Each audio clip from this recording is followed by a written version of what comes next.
Aba, Eric, parehang hide and seek mo sa akin. I'm in no mood to play games. Dati-rati nagbibili nga kay Julie kung nasaan ka. Ngayon, mula na maging chima niyo si Lisa, lagi ka nawawala. Huwag mo sabihin nagsiselos ka sa kanya, Maya. Ako? Magsiselos?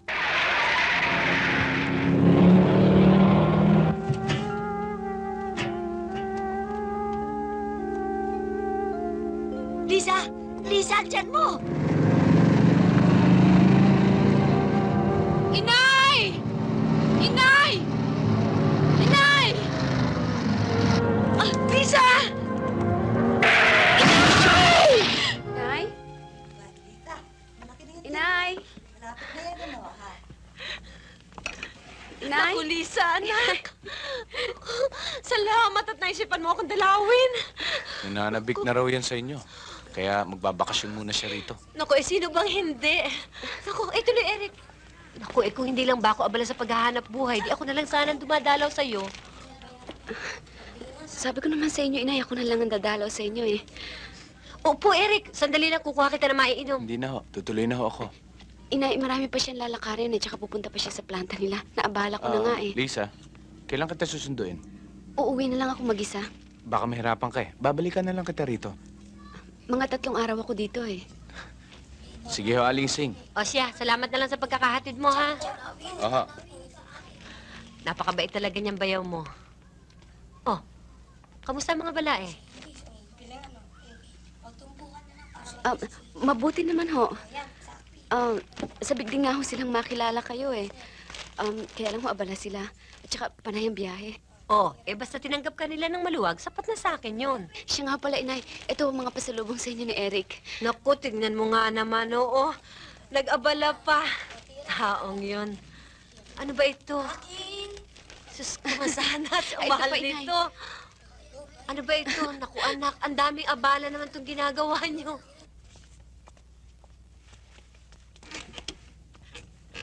Sana, lalaking apo ko. Kung buhay lang ang tatay mo. Alam kong pagmamalaki niya, anak mo. Maligaya ka ba dun, anak? Oo, inay. Ang bait-bait nga nila sa akin eh.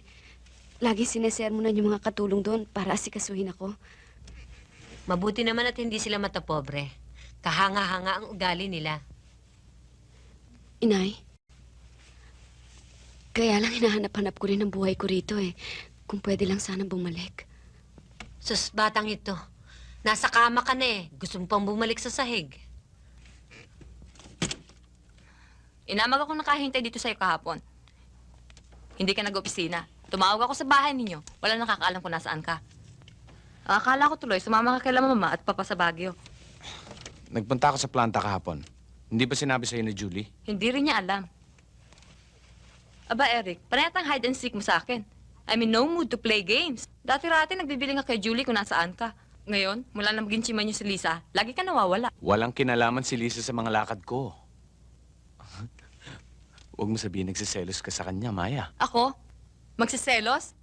Sa isang... Huwag mo akong patawanin, Eric. Okay, let's not argue. Let's go out tonight. Dinner. Dancing. Little champagne. Bribery will get you nowhere, Eric.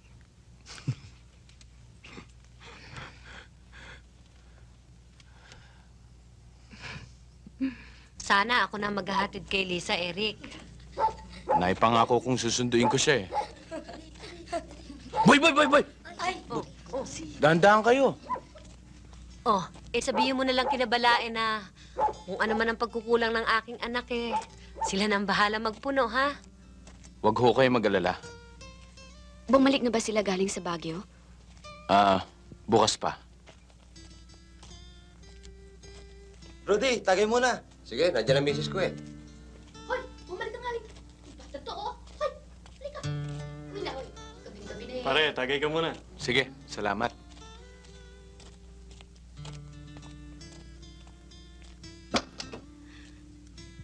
Inay,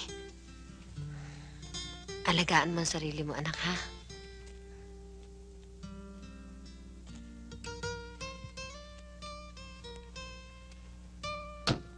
Ito nga pala para sa'yo, Eric. Salamat ho, Aling Ising. Sige ho.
Sino kailangan ninyo? Magandang umaga. Si Lisa. Si Lisa? Oh. Teka kayo.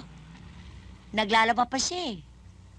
Naglalaba? Hindi ho siya ang labandera dito. Kaya lang, utos ng aming amo na pagkatapos niya maglinis ng bahay, kailangan tumulong siya sa kusinera o sa labandera. Alam niyo, mga utusan dito, kailangan magtulungan eh. Utusan? Pwede ba siya makausap kahit sandali lang? Naku, stricta ho si senyora eh. May patakaran ho kami rito na hindi pwedeng istorboy ng mga alila, lalo na't may ginagawa. Hindi nga ho kami pwedeng tumanggap ng bisita rito eh. Alam niyo na, naninilbihan lang kami. Kaya, kailangan sumunod kami sa utos. Diyos ko. Ho? May pasasabi ba kayo sa kanya?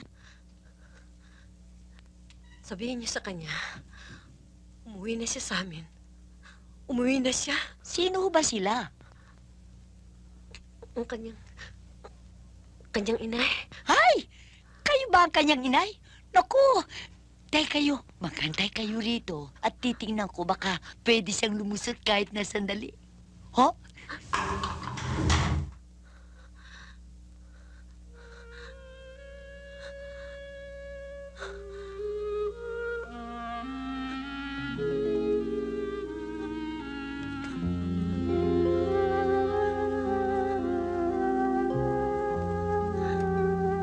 Bakit nyo naman sinabi sa inay? Aba, anong malay ko na hindi pala niya alam na utusan ka rito?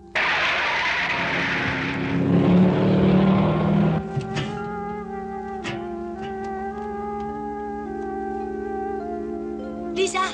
Lisa, dyan mo!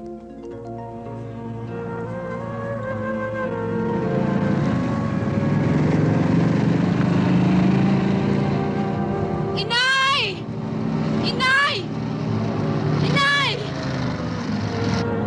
Lisa!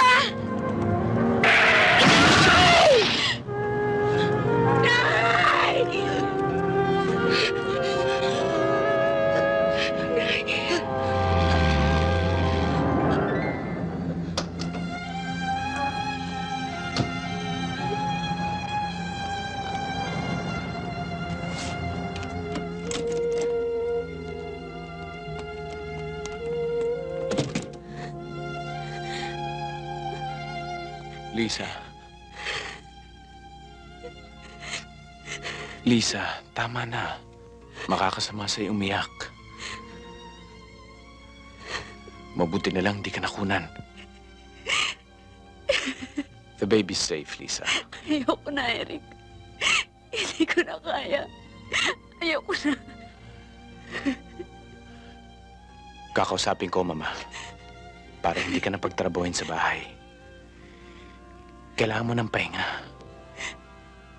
Sabi kasi ng doktor, makakasama na sa iyo ang mga gawain mabibigat. Hindi na ako babalik sa inyo. Uuwi na ako sa amin. Hindi ka pwede nag-iisa sa inyo. Lalo na sa katayuan mo ngayon.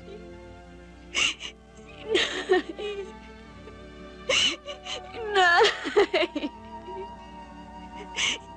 Inay! Inay! Lisa, Inay.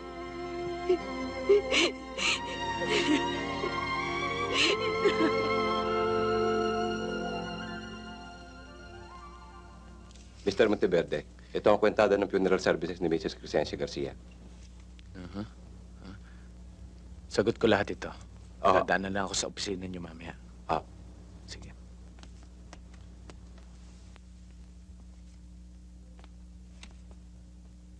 Medyo mabigat ang katawan ni Francia kaya hindi nakasama sa akin.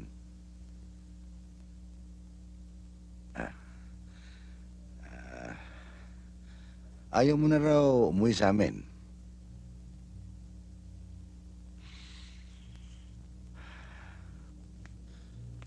Sa mga ganitong pagkakataon, Lisa, ang kailangan natin praktikalidad.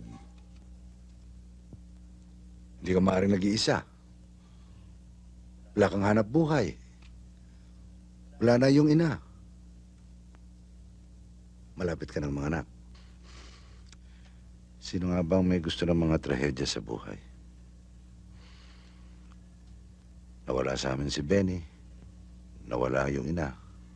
Pero pareho nating hindi ginusto ang mga yan. Kaya tayong mga naiwan ay kailangang maging practical. Bakit hindi niyo pa ako diretsuhin doon, Mateo?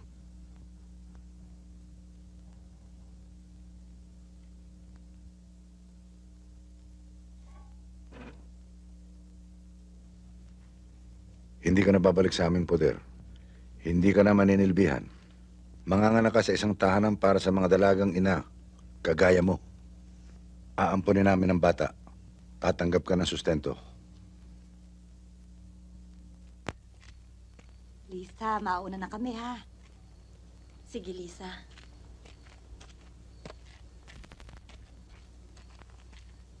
Nakikiramay kami, paalam na kami. Lisa, nakikiramay kami.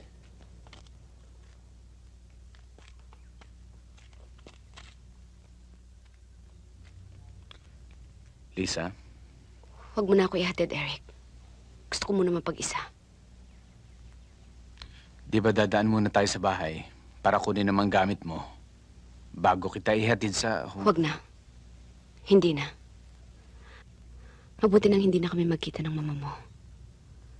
Total, magiging anak ko lang ang interes niya. Sa inyo pa rin ang bata. At tungkol naman sa inaalok na sustento sa akin ng papa mo, pakisabi lang sa kanya na hindi ko na kailangan yon. Gusto ko lang matupad ang mga pangarap ko para sa aking anak. Tama na yon. Lisa, nawalan ka na ba ng lakas ng loob lumaban? Sumuko ka na ba? Mabigat na naging kabayaran ng aking pangarap, Eric. Ang buhay ng aking ina. Ngayong nasisiguro ko na ang kinabukasan ng aking anak, kontento na ako.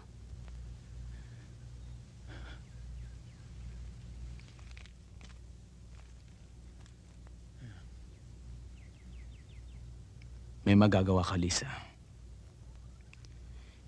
Hindi mo ba naisip kung magpapakasal ka sa iba,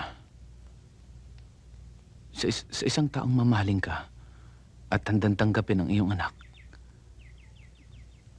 malulutas mo ang problema mo. Sinong papatol sa tulad ko? Lalo na sa kalagayan ko ngayon. Hindi madaling palitan si Benny. Siya lang ang tanging minamahal ko.